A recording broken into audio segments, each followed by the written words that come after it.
Dulaan sa 14 milyones ka pesos nga balor sa gituang shabu ang nasakmit sa mga sakop sa City Intelligence Unit sa Lapu-Lapu City Police Office gikan sa 22 anyos nga lalaki nga taga Cebu City. Si Luan Mirondina sa report.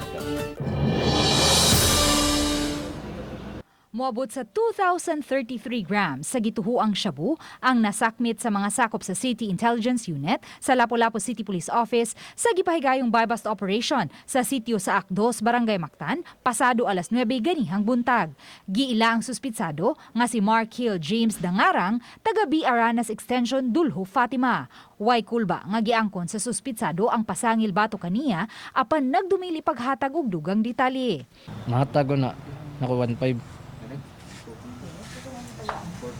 Wala ko kakailangan, kay number man.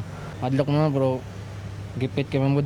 Mato ni Police Colonel Arnel Banzon, Lapu-Lapu City Police Office Director, nga konektado kini sa gihimong buy-bust operation pasado alas 4 kagahapon sa hapon sa sitio Tinabangay, Alaska, Mambaling.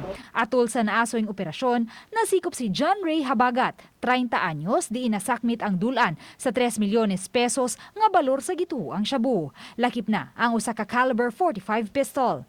Naatay mga dakop dinhi nga ni nga pag kuan nato, pag follow up pag trace na to nga ang source siya. So di man to pwede nga kung natin dakop kani mulinggo lang tagok no pangitao man nato ang asang ilang source nila mo nang resulta kani siya.